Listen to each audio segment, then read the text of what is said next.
The Pittsburgh Steelers face a daunting challenge Sunday when Josh Allen and the Buffalo Bills roll into town. Every game from here on out is essentially a playoff game for Pittsburgh, locked in a tight division race with the Baltimore Ravens and with two crucial head-to-head matchups still on the schedule. On paper, the matchup looks bleak. The Steelers boast the NFL's worst pass defense, while Allen is one of the league's most dynamic quarterbacks. But there's a glimmer of hope, one matchup that could tip the scales in Pittsburgh's favor: the ground game. Buffalo ranks first in the NFL in pass defense, surrendering just 168 yards per game, but they're near the bottom against the run, giving up 148 yards per contest, 30th in the league. If Pittsburgh wants to keep Allen off the field and tilt the game in their favor, they'll need to unleash their full stable of running backs, including rookie Caleb Johnson. The Steelers' running game has been inconsistent this season, and their overall offense often struggles to find rhythm. But controlling the tempo and the clock through a committed rushing attack could be the key to slowing down Buffalo's high-powered offense. For 4 full quarters, Pittsburgh must pound the football, protect the ball, and force Allen into as many long drives as possible. Sunday's game isn't just another matchup. It's a test of patience, physicality, and strategic discipline. If the Steelers commit to dominating the trenches and running the football, they might just turn the odds in their favor. Otherwise, facing Josh Allen and the league's best passing defense, Pittsburgh could be left watching another playoff opportunity slip away. One of the more alarming takeaways from the offensive debacle the Pittsburgh Steelers experienced in Week 13 versus the Buffalo Bills was tight end Pat Freiermuth's playing time. Once again, Freiermuth took a backseat to fellow tight ends Darnell Washington and Jonnu Smith. Steelers Depot's Alex Kozora argued Wednesday morning it's the latest proof the team views Freiermuth as a $12.1 million backup. After the Bills' field goal to make it 26-7, the Steelers' offense took the field for 3 final snaps.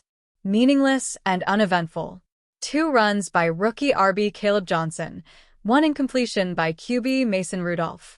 Everyone simply ran out the clock, wrote Kozora. Pittsburgh knew it, too.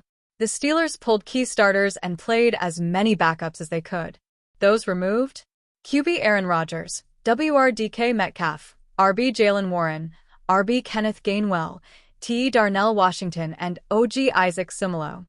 The tight end who took the field? Pat Freiermuth. Washington led all Steelers tight ends with 34 offensive snaps against Buffalo. Smith was second at the position with 23 snaps. Freiermuth played 17 offensive snaps, 3 of which came on the meaningless drive Kozora referenced. Steelers CT Pat Freiermuth as a backup. It's been repeated a lot since Sunday, but it's important to note again that the Steelers only had 43 offensive snaps in Week 13. So, Freiermuth actually played 40% of the time on offense versus the Bills. Still, that's not the playing time a starting tight end receives. Before Sunday, even Freiermuth, who has seen his snaps greatly slash the season, hadn't lined up for 40% or fewer of Pittsburgh's offensive snaps since Week 6. Freiermuth's role is quickly becoming one of the more frustration aspects, especially on offense, of the Steelers' 2025 season. Last year, Freiermuth posted 65 catches, 653 receiving yards, and 7 touchdowns. It was his second 650-yard campaign in 3 years. In the season where he didn't reach that total, he missed 5 games. Before 2025, Freiermuth appeared to have Pro Bowl potential. That's largely why the Steelers signed the tight end to a 4-year, $48.4 million extension. Other recent high offensive draft picks in Pittsburgh, Najee Harris, George Pickens, and Kenny Pickett, didn't get second contracts from the Steelers. Freiermuth did. But this fall, Freiermuth hasn't had much of a role even in Arthur Smith's tight end-centric offense. What's Freiermuth's future with Steelers? The Steelers have a unique cap situation. They have a very expensive defense and a cheap quarterback, not on a rookie deal. Still, it's worth noting Freiermuth possesses the 6th highest cap hit among Steelers players this season. On offense, he's second only to Aaron Rodgers and trails the quarterback by only a little more than $1 million. Yet, Freiermuth is playing a career-low 48% of the team's offensive snaps. Before the season, he had never been under 62%, counting the games in which he dressed. Washington and Smith have both played more. All three tight ends are signed through at least the 2026 season. So, it's worth wondering what Freiermuth's future could be in Pittsburgh. It's unlikely that his Pro Bowl potential suddenly disappeared this season. But he's not getting the opportunities to reach that potential. If the Steelers didn't believe Freiermuth possessed that kind of ceiling, then they shouldn't have signed him to a $48.4 million extension. Despite the lack of playing time, Freiermuth is still second on the Steelers with 298 receiving yards in 2025. The offense needs a lot more production than that from their number 2 pass catcher. But Freiermuth requires more snaps if he's going to be the guy to provide Rodgers another quality option in the passing attack. That doesn't appear to be likely to happen, though, given how the Steelers clearly view Freiermuth as their T3. The Pittsburgh Steelers hired Mike Tomlin as their head coach back in 2007. He's now the longest-tenured coach in the NFL and has still never had a losing season. That said, the Steelers haven't won a playoff game since 2017, suffering multiple first-round exits. And with the way things are trending in 2025, it doesn't appear that anything drastic is about to change. Pittsburgh enters Week 14 at 6-6 for a massive showdown with the 6-6 Baltimore Ravens.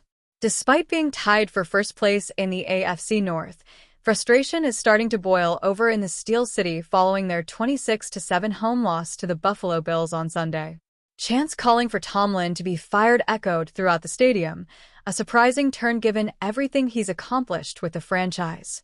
But according to legendary Steelers quarterback Ben Roethlisberger, who spent nearly his entire career playing under Tomlin, it may be time for both sides to consider a split. It's being talked about around here a lot. Maybe it's a clean house time. Maybe it's time, Roethlisberger said. I like Coach Tomlin. I have a lot of respect for Coach Tomlin. But maybe it's best for him, too. Maybe a fresh start for him is what's best. Whether that's in the pros, maybe go be Penn State's head coach. You know what he would do at Penn State? He would probably go win national championships. Because he's a great recruiter. However, according to Roethlisberger, you don't publicly fire a coach like Tomlin. Instead, you come to a mutual understanding and part ways respectfully. Here's what you don't do. You don't fire a guy like Coach Tomlin, Roethlisberger added. He's a Hall of Fame head coach. He's respected. What you do is you come to an understanding and agreement, and it's like, hey, listen, I think it's probably best for both of us. Roethlisberger and Tomlin won a Super Bowl together in 2009 over the Arizona Cardinals and formed one of the most respected head coach duos in the league for more than a decade. But since Roethlisberger retired back in 2022, the Steelers have struggled to find a long-term answer at quarterback. It's been a constant cycle of trial and error from year to year, and it simply hasn't worked.